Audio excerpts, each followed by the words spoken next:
Hello dear student, I am Rakesh, lecturer and motivational speaker. स्वागत करता हूं आपके अपने चैनल स्पेशल साइंस में।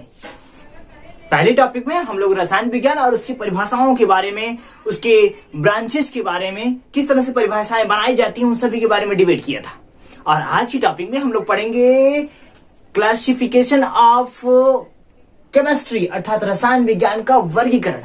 वर्गीकरण कैसे होता है, किस बेस पे होता है, क्या क्या टर्म्स आते हैं, वो सारी चीजों को क्लीन एंड क्लियर करेंगे। आज के बाद आप कभी मिस नहीं करेंगे इस पॉइंट को, इस बात को बिल्कुल ध्यान रखिएगा। अभी जब तक डिस्कशन चल रहा है, अपने अपने बेस पर अपने अपने दोस्तों के पास वीडियो को शेयर कर दीजिए, जिससे साइंस फैमिली विग्रस हो सके, बड़ी हो सके। तो आइए लेट स्टार्ट करते हैं अपनी पॉइंट क्लासिफिकेशन ऑफ केमिस्ट्री, रसायन विज्ञान के वर्गीकरण के बारे में। अगर हम पूरे ब्रह्मांड, अच्छा, हम जब भी क्लासिफिकेशन स्टार्ट करते हैं, वर्गीकरण स्टार्ट करते हैं, तो पूरे यूनिवर्स को लेते हैं, पूरे ब्रह्मांड को, पूरे अर्थ को, पूरे जितने चाहे एनिमल्स का क्लासिफिकेशन करना हो, प्लांट का क्लासिफिकेशन करना हो,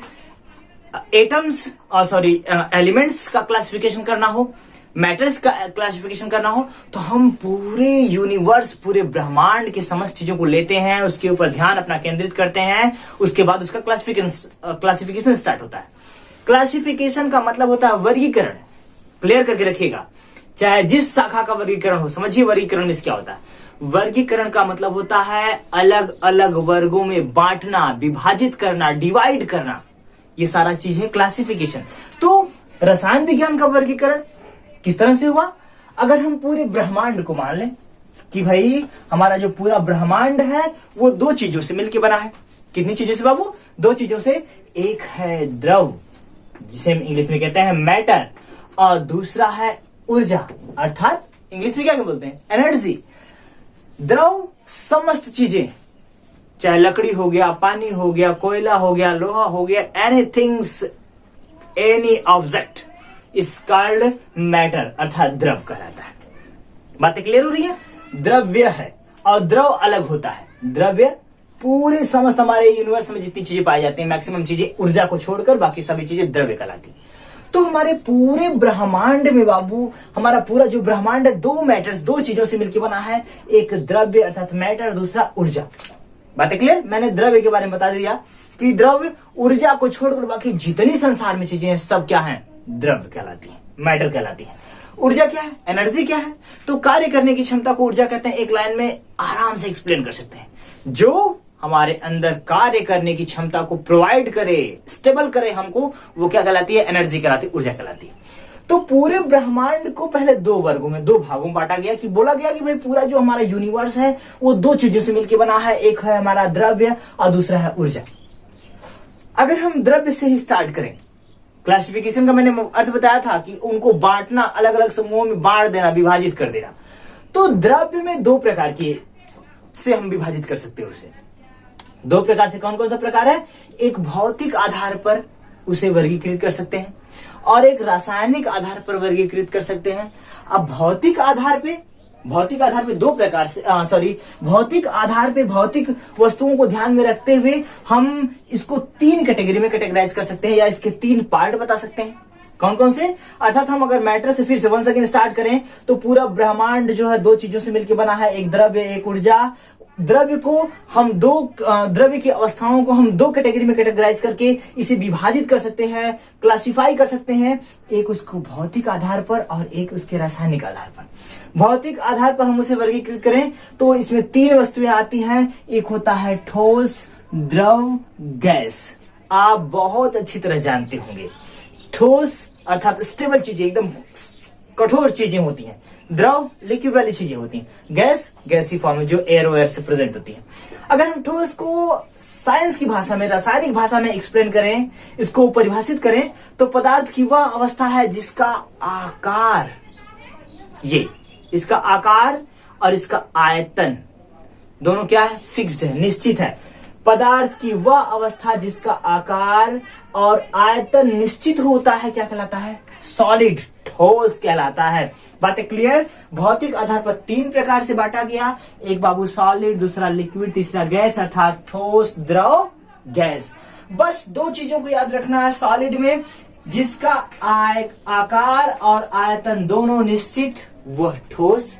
जिसका केवल आयतन निश्चित, आकार अनिश्चित, वो द्रव, और गैस न आकार निश्चित और न ही आयतन निश्चित।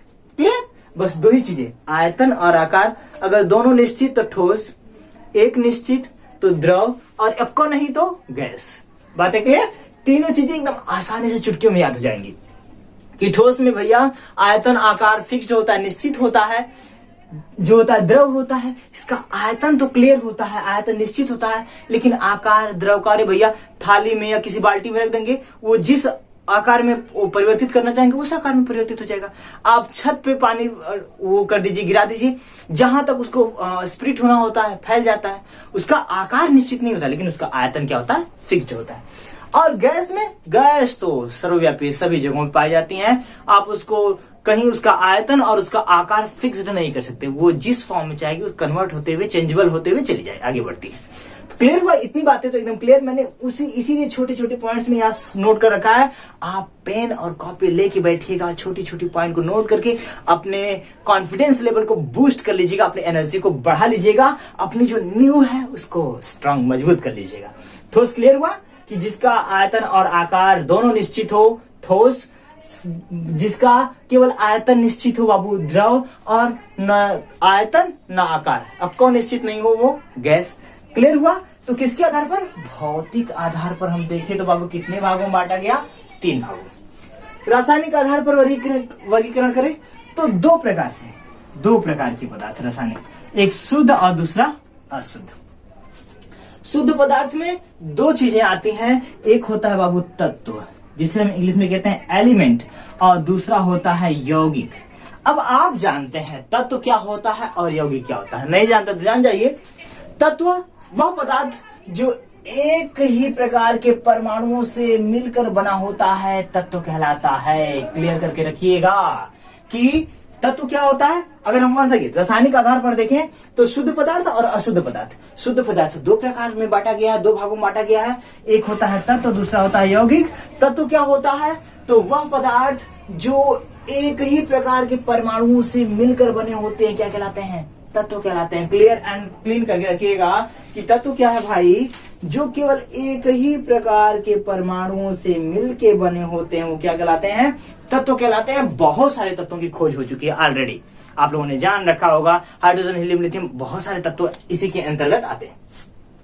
यौगिक की बात करें तो यौगिक, जिसे हम कंपाउंड कहते हैं, तत्व को इंग्लिश में एलिमेंट्स कहते हैं। यौगिक क्या है?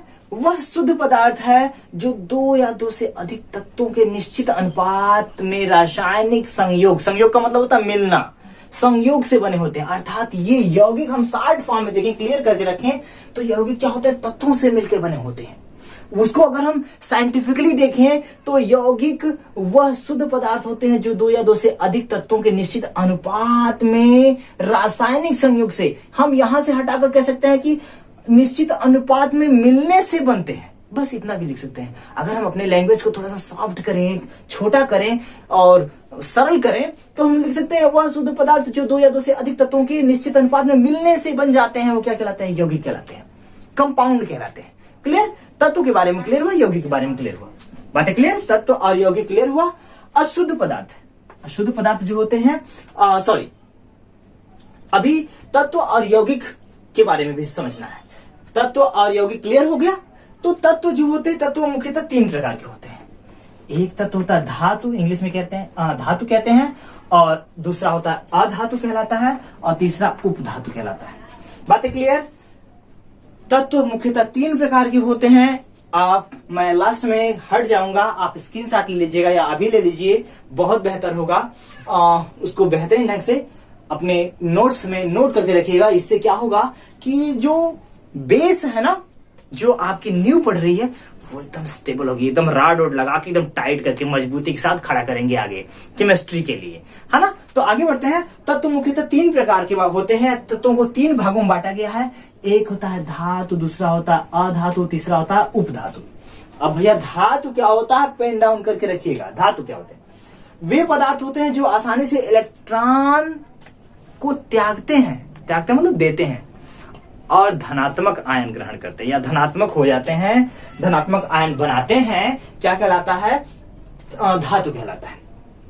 अगर हम इसी को दूसरे वर्ड में समझे तो मैंने यहां पे मेंशन करके रखा है छोटे से शब्दों में, धातु वह तत्व जिसमें धात्विक चमक, उच्च ऊष्मा, चालकता तथा अन्य सामर्थ्य पाए जाते हैं और अन्य गुण पाए जाते हैं, क्या कहलाते हैं? धातु कहलाते हैं। अर्थात ऐसे तत्व जिसमें धात्विक चमक होती है, बहुत ज्यादा ऊष्मा सहने की क्षमता होती है, उच्च ऊष्मा होती है, उनमें चालकता होती है तथा इसके अलावा भी बहुत सारे गुण पाए जाते हैं, क्या कहलाते हैं? धातु कहलाते हैं। अब चाहे धातु यहां ये याद कर लीजिए थोड़ा सा विग्रस पॉइंट में, चाहे तो धातु ये वाला याद कर लीजिए कि धातु वे तत्व होते हैं जो आसानी से इलेक्ट्रॉन त्याग कर धनात्मक आयन बनते हैं। अरे भैया, त्यागने का मतलब होता है देना, और जो लेता है वो तो भैया माइनस में न रहेगा। अरे हमको कमी है तब ना हम किसी से लेंगे यार। जब हम ले रहे हैं तो हम ऋणात्मक हुए, चूंकि किसी से उधार ले रहे हैं तो हम ऋणात्मक हुए, और जो हमको दे रहा है वो क्या हो रहा है? धनात्मक हो रहा है। तो यहाँ इलेक्ट्रॉन दे रहा है तो और क्या हो रहा है? इलेक्ट्रॉन त्याग रहा है, दे रहा है और धनात्मक आयन बन रहा है। अर्थात धातु वे तत्व होते हैं जो आसानी से इलेक्ट्रॉन को त्याग कर धनात्मक आयन बनते हैं या होते हैं, बन जाते हैं, वो क्या कहलाते हैं? धातु कहलाते हैं। अगर हम उसी को दूसरी भाषा में अधातु को देखें, अगर हम उसी की दूसरी पॉइंट अधातु को देखें तो ठीक विपरीत, धातु के ठीक उल्टा क्या होता है? अधातु होता है। आई होप क्लियर हुआ होगा। धातु के एग्जाम्पल में है तांबा है, लोहा है, चांदी है, ये सभी क्या है? धातु हैं। आप एग्जाम्पल में लिख लीजिएगा, मैंने छोटे पॉइंट्स में मेंशन एक कोष्ट में किया है, लेकिन आपको शायद हो सकता है, आई होप कि नीचे तक पूरी तरह से दिखाई नहीं दे रहा हो। तो आप धातु के डेफिनेशन में लिख लीजिएगा, वे तत्व होते हैं जो आसानी से इलेक्ट्रॉन त्याग कर धनात्मक आयन बनते हैं, धातु कहलाते हैं। दूसरा डिफिनेशन लिख सकते हैं, धातु वह तत्व जिसमें धात्विक चमक होती है, उच्च ऊष्मा होती है, चालकता होती है तथा अन्य सामर्थ्य, अन्य गुण भी पाए जाते हैं, क्या कहलाते हैं? धातु कहलाते हैं। मैंने एग्जाम्पल में आपको पहले बताया कि धातु तांबा हो गया, लोहा हो गया, चांदी हो गया, ये क्या है? धातु। अधातु ठीक धातु का उल्टा होता है।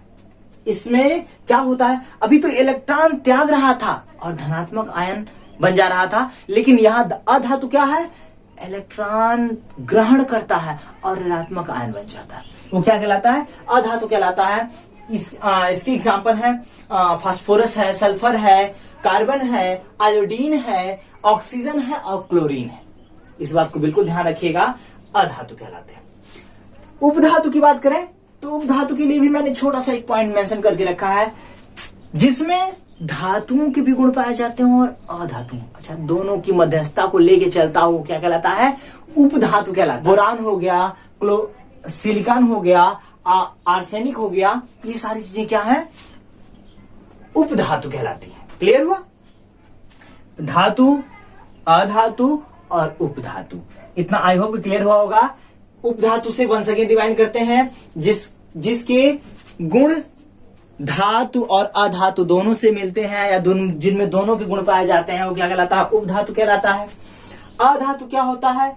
धातुओं का ठीक उल्टा, इलेक्ट्रॉन ग्रहण करता है और ऋणात्मक आयन बनाता है। धातु की बात करें तो धातु इलेक्ट्रॉन देता है और धनात्मक आयन बनाता है। आई होप कि क्लियर हुआ होगा। हम यौगिक की बात करते हैं, जिसे हम इंग्लिश में कंपाउंड कहते हैं। यौगिक की डिफिनेशन हम लोगों ने ऑलरेडी क्लियर करके रखी है।